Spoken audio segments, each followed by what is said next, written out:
No vídeo de hoje a gente vai comentar sobre 3 fundos imobiliários baratos e com bons dividendos que a gente está comprando nesse início de mês de setembro e também te explicar por que a gente está comprando eles. Então comenta aqui quais fundos você está comprando e por quê.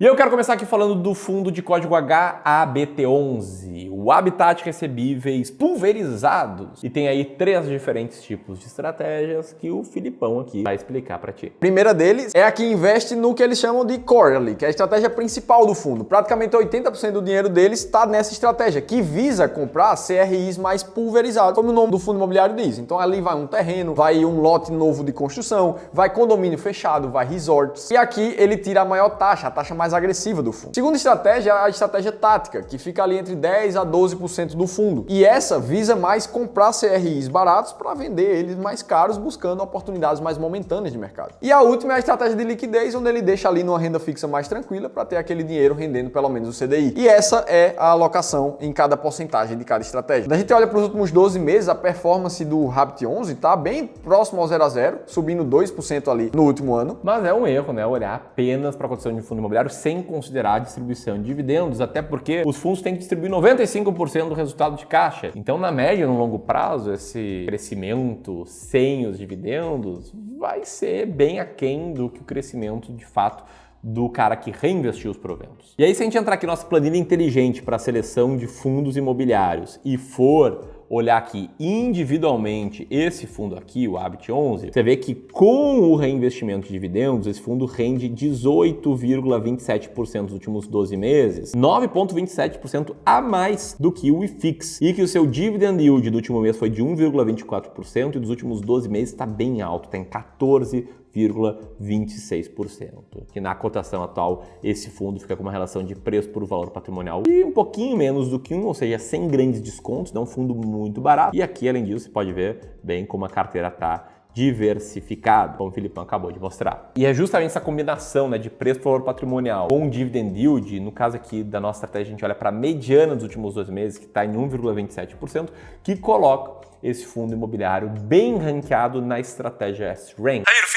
Sou novo aqui no canal, o que é estratégia S-Rank? Já vamos te explicar, mas primeiro vale a gente trazer aqui contextualização do que está acontecendo no mercado de fundos imobiliários. A gente tem visto os fundos imobiliários, principalmente medidos pelo IFIX, que é o principal índice que mede essa classe de ativos, ter ficado de lado ali. Nem foi muito para cima, nem muito para baixo nos últimos 2 meses, apesar da grande subida que teve ali no segundo trimestre de 2023, como esse print está mostrando para vocês. Só que o fato é que o ambiente macroeconômico ele melhorou como um todo. A inflação conseguiu voltar para dentro da meta. Pelo menos a expectativa do Banco Central ali, pelo boletim Focus, é de que essa inflação não vai passar mais de 5% nesse ano. E no acumulado de 12 meses, a gente também está com inflação abaixo de 5%, ali medindo 4,24%. Essa combinação de fatores fez com que o Banco Central voltasse a baixar a taxa Selic no Brasil depois de 3 anos de só subida de juros. E ainda assim, o Banco Central continua sinalizando próximas quedas na taxa Selic, já esperando ali 0,5% na próxima reunião do Copom em setembro. E se você nos acompanha já faz um tempo, já imagina que quando a inflação dá uma caída, Selic dá uma caída, isso é bom para ativos de risco, inclusive para fundos imobiliários. Sendo que aí fica, no segundo trimestre, uma alta mais forte do IFIX, a Selic que já começou a cair, como é que responde a pergunta para o investidor se ainda está no momento de comprar fundos imobiliários? Para isso que você precisa ter uma estratégia muito clara, porque no final das contas, não é para você colocar ou tirar nenhuma classe de ativos de forma muito brusca da tua carteira, assim como fundos imobiliários tem que estar sempre numa alocação muito clara de carteira. E o que é importante aqui é, se você for investir em fundos imobiliários, ter uma estratégia que guie as tuas decisões. E aqui no Clube do Valor a gente segue a estratégia S-Rank,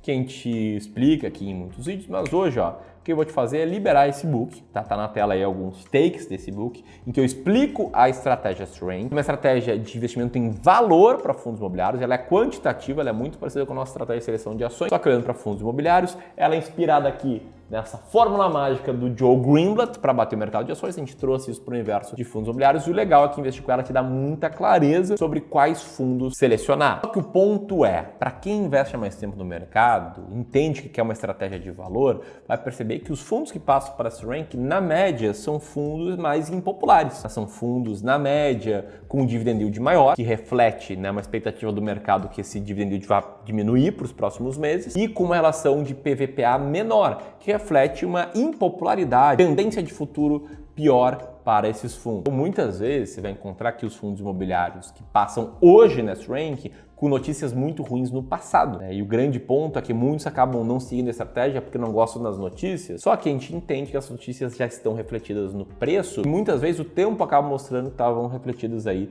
de forma exagerada. Então é muito importante aqui no contexto da estratégia reforçar que devem ser 15 diferentes fundos imobiliários, porque se 1, 2, 3, 4 despencam, ainda tem mais 11 ali na tua carteira para minimizar o risco. Segundo fundo imobiliário aí, Filipão, de código MCHF11, o Mauá Capital Hedge Fund. Fundo multi-estratégia, né, dos hedge funds, para quem conhece o mercado americano, é muito famoso o hedge fund lá. Esse é um dos poucos com essa nomenclatura que a gente tem aqui. A alocação desse fundo, ela é dividida basicamente em metade em ativos de multi-estratégia, ativos estruturados, muito parecido com o primeiro fundo que a gente citou aqui, e o restante é mais alocado tanto em CRIs diretamente, quanto em outros fundos imobiliários também. Então ele tem várias estratégias dentro da carteira. Importante ressaltar, o próprio MCHF, no relatório de gestão, falou que 14% do dinheiro do fundo hoje está alocado em estratégias que ainda estão em fase de construção das obras. Ou seja, essa parte dos 14% da carteira ainda não gera dividendos para o investidor e é como se ele estivesse rodando ali sem pagar tudo que vai poder pagar no futuro. E segundo o gestor, o dividendo deve subir por conta disso também. Mas o fato é que atualmente, nos indexadores da carteira,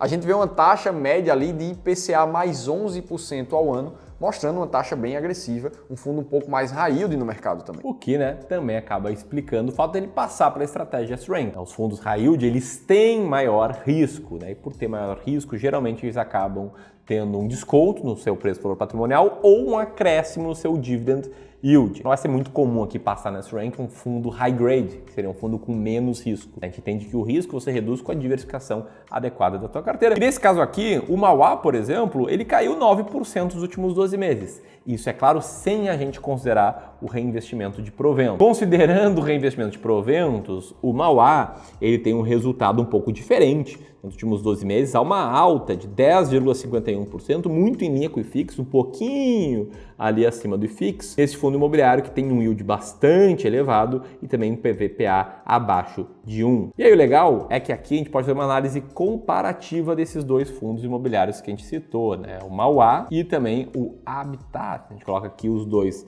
nessa nossa aba de comparativa entre fundos imobiliários, e pode ver que eles têm dados muito parecidos, né? O PVPA deles é muito similar, o que muda mais é o dividend yield dos últimos 12 meses e ambos aí são fundos com um relativo bom volume médio diário. Para essa planilha, você pode ter à sua disposição de forma totalmente gratuita. Apertando o botão que vai estar em cima da cabeça do Felipe e o primeiro link na descrição. A gente traz esse tipo de material para te ajudar a tomar melhores decisões de investimentos. E justamente para te ajudar a tomar melhores decisões de investimentos, tem algo que você pode pensar que é algo do tipo... Poxa, Ramiro, Felipe, será que essas quedas recentes aí dos dividendos dos fundos imobiliários não vão atrapalhar a performance do investidor? E mais, eu invisto na tua estratégia há mais tempo. E aí tem alguns fundos imobiliários que caíram bastante nela. Citar aqui o DEVA11, por exemplo. É isso, aconteceu aqui justamente na prática. Quero trazer um exemplo real de um investidor, nosso cliente de Wealth, mas esse cara basicamente está conosco há bastante tempo e lá para cá ele tem uma performance bastante acima do mercado, né? A carteira de investimentos dele subiu 70%, bem acima do CDI, muito acima do IPCA, né? Foram raros momentos em que ela esteve perdendo do CDI apenas em pequenas ou maiores crises aí ao longo desses últimos anos. E você pode ver que a carteira dele está muito próxima ali do topo histórico e que ela segurou bem aí a crise mais recente dos últimos anos que a gente viveu. Ainda assim, essa carteira ela teve uma performance ruim na parte de fundos imobiliários. A performance do IFIX já foi ruim e a dessa carteira foi abaixo da do IFIX. A gente fala isso sem nenhum problema. Aliás, é justamente por isso que a gente diversifica muito bem a carteira dos nossos clientes. Esse cara, inclusive, é um cara que tem essa composição ideal de carteira, com 25% de peso em fundos imobiliários, 50% de peso em ações entre brasileiras e norte-americanas e o restante em renda fixa. Então aqui é o caso de um cliente arrojado, que aguenta muito risco, por isso a gente investiu tanto em fundos imobiliários. A carteira de fundos imobiliários foi mal, foi pior do que a média do mercado e ainda assim a carteira dele está com uma excelente performance nesses anos. É justamente isso que a gente faz aqui nos nossos serviços de Wealth. A gente conhece muito bem cada cliente, desenha uma carteira feita sob medida para cada cliente e ajuda ele a investir esse dinheiro com recomendações personalizadas ou com a gente realizando os investimentos. Ajuda ele com novos aportes, com rebalanceamento, que a gente está ao lado ao longo dessa jornada para que ele consiga preservar e multiplicar o seu patrimônio. Pode conhecer nossos serviços de Wealth apertando o botão vai estar em cima aí da cabeça do Felipe. Enquanto você faz isso, vamos comentar aqui sobre o fundo imobiliário, para mostrar que ele é um fundo que tem um PVPA um pouco menor do que os anteriores, ou seja, há um pouco mais de pessimismo em relação a esse fundo. Mas nos últimos 12 meses ele tem uma performance um pouco melhor que a do IFIX, deu 4,14% acima do IFIX. E esse é um fundo focado em investir em CRIs, onde a gente vê que basicamente toda a receita do fundo vem desse tipo de ativos. E aí, olhando para a alocação por segmento desse fundo, a gente vê ele basicamente investido em ativos residenciais, logísticos e shoppings. O resto está pulverizado entre varejo e outros. E a maior parte da carteira também, quase 90%, na região sudeste do Brasil. Já nos indexadores da carteira, a gente vê 75% dele rendendo IPCA mais 7, mostrando uma rentabilidade um pouco abaixo da carteira dos outros FIIs, também mostrando um pouco menos de risco nesse fundo. E esse é um fundo que cresceu muito a sua base de ativos de janeiro para cá, onde ele mais que dobrou a quantidade de investidores, principalmente pessoas físicas desse fundo. Tudo depois de ele realizar um desdobramento de cotas, onde ele era negociado a cerca de R$80, hoje era negociado a mais ou menos R$9 por cota. A gente está falando aqui, né, Felipão, do fundo de código BTCI11, o BTG Crédito Imobiliário. Aqui você conheceu 3 fundos imobiliários que a gente está comprando. No nosso e-book sobre a estratégia S-Rank, você conhece outros 4 fundos imobiliários que passam na estratégia. E aqui nesse botão vai ser um vídeo sobre ações baratas que a gente está comprando nesse início de mês. Aperta aqui para seguir aqui no YouTube nos acompanhando. Um grande abraço e até mais.